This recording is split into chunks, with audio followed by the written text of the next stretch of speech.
Hello everyone, welcome to IFS. And क्या दिख रहा है मेरे पीछे? क्या लिखा है? Top 10 most important topic. Yes exactly, ये वो इम्पोर्टेंट टॉपिक है तो बार बार हर बार आईआईटी एग्जाम एग्जाम में पूछे जाते हैं। एंड इनके ऊपर से क्वेश्चन आते ही आते हैं। एंड ये कोई रॉकेट साइंस नहीं है। बट आपकी क्या गलती होती है, आप इनको पूरा पढ़ के नहीं जाते एंड इनकी वजह से आप इनको इतना अच्छे से अटेम्प्ट नहीं कर पाते। तो आज मैं आपको बताऊंगा कि कौन से इंपॉर्टेंट टॉपिक आपको करके ही जाना है, बिकॉज इनसे क्वेश्चन आने ही वाले हैं। ठीक है, तो एंड तक बने रहिएगा, बहुत मजा आने वाला है कि कौन से टॉपिक होंगे एंड कैसे उनको पढ़ेंगे एंड कैसे इन टॉपिक के क्वेश्चन को हम टारगेट कर सकते हैं। ये सारी चीजें अब सबसे पहले बात कर लेते हैं कि कौन से इंपॉर्टेंट टॉपिक आपको पढ़ने चाहिए एग्जाम से पहले। चलो भैया, तो क्यों जरूरी है ये टॉप 10 टॉपिक पढ़ना? क्यों प्रायोरिटी देना है इन 10 टॉपिक को? क्योंकि हाई वेटेज है।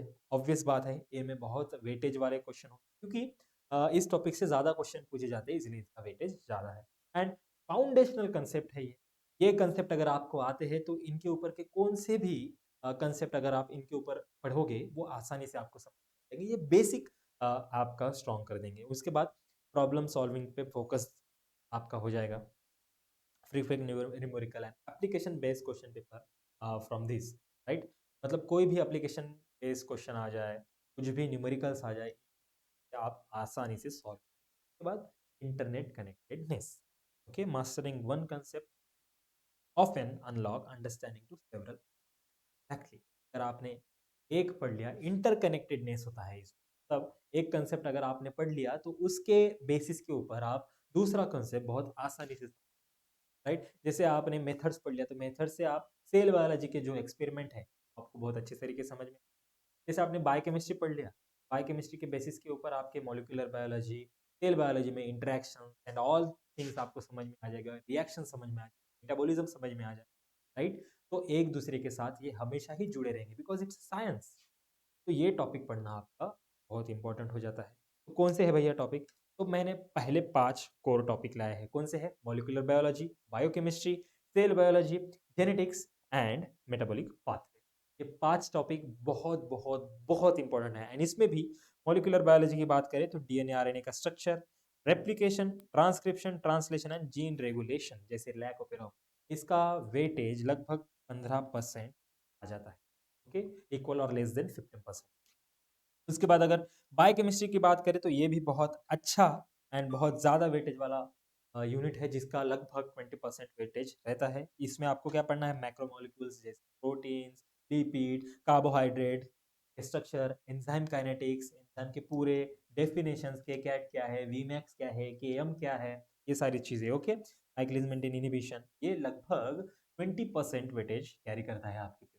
अगर उसके बाद सेल बायोलॉजी की बात करें तो ये भी 10 से 12% वेटेज इसके ऊपर है। तो इनमें भी ऑर्गेनल का function, cell cycle, CDK, cyclin system, cell signalling, ये सारी चीज़ें आपको पता होनी चाहिए। जीपीसीआर पाथवे, आरटीके पाथवे, इनके ऊपर के क्वेश्चन भी आते ही हैं।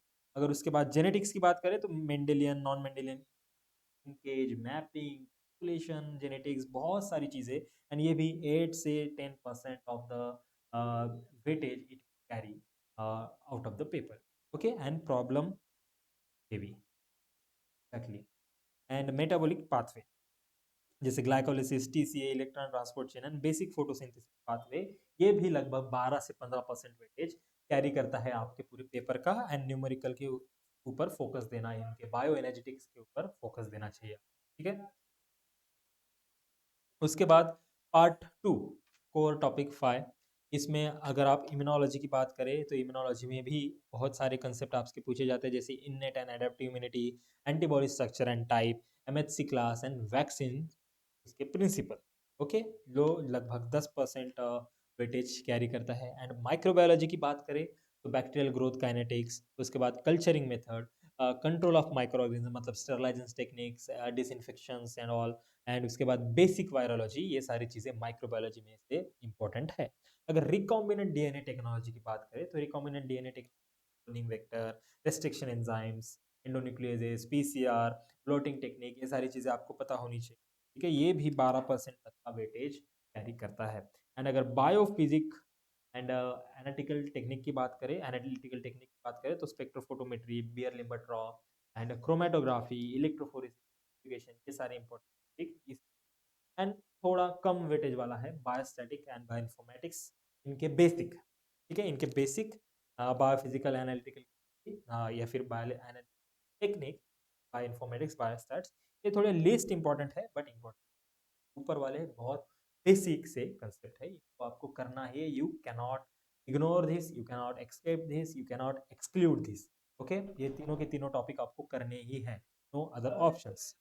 एंड नेक्स्ट अगर बात करें बिल्ड स्ट्रॉन्ग फाउंडेशन, ये जो मैंने टॉपिक बताया है इन सब के ऊपर आपका बहुत तगड़ा मास्टरी होनी चाहिए, बहुत तगड़ा ग्रास्पिंग होनी चाहिए। एंड अर्ली एडवांटेज क्या है, अगर आपने जल्दी पढ़ लिया तो आपका ओवरऑल स्कोर हाई आ जाएगा, ठीक है। एंड एक्सटेंसिव प्रैक्टिस, लगभग 5 साल से ज़्यादा के PYQs आपको सॉल्व करने हैं, मतलब जो भी यहाँ से लेकर पिछले 5-6 साल तक के PYQs आपको पूरे के पूरे सॉल्व करने हैं। ये टॉपिक क्लियर होने के बाद उसके बाद रेगुलर रिवीजन, आपकी रिवीजन ही आपकी ताकत है। जैसे बाहुबली में वो अ, बोलती है राजमाता कि मेरा वचन ही मेरा शासन है, वैसे ही आपका रिवीजन ही आपकी ताकत है, आपका रिवीजन ही आपका रिजल्ट है, यू कैन से, राइट। तो रिवीजन रिवीजन रिवीजन, सबसे पहले जो मैंने टॉपिक बताया वो सारे के सारे बेसिक से कंसेप्चुअल सारे के सारे टॉपिक क्लियर कर लो। एंड क्लियर कैसे करोगे, आराम से यूट्यूब पे इतना कंटेंट पड़ा है, इतनी सारी चीज़ें पड़े हैं। अगर आप यूट्यूब से भी आपको नहीं पढ़ना तो IFS ने आपके लिए लाया है भैया ये बैच, टॉपर्स बैच, जो 7 जुलाई से स्टार्ट होने वाला है। IFS 70 प्रोमो कोड लगा लीजिए एंड 70% ऑफ डायरेक्टली आपके इस कोर के ऊपर, इस कोर्स के ऊपर आपको मिल जाएगा, राइट।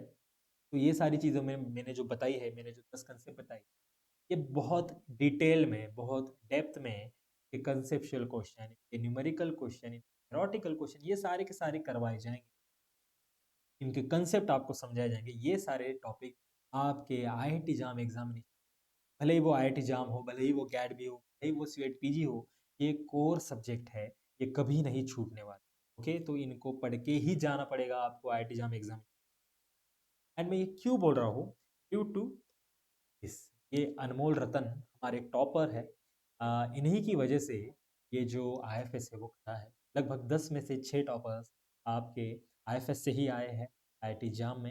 एंड IIT नहीं, स्टेट PG में भी बहुत तगड़ा यहाँ पे रिजल्ट आया है, लगभग 200 प्लस स्कोर करने वाले इतने सारे बच्चे हैं। एंड गैड बी की अगर हम बात करें तो गैड बी में भी टॉप 50 में से top 30 student are from IFS only.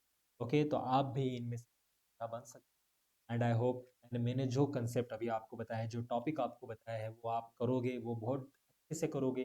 भले कहीं से भी करो, मैं ये नहीं कर रहा कि बैच ही खरीदो, आप यूट्यूब से भी जुड़े रह सकते हो। यूट्यूब में ऐसा एक भी वीडियो नहीं होगा, ऐसा एक भी टॉपिक नहीं होगा जिसकी वीडियो आपको हमारे IFS के चैनल पे ना मिल जाए।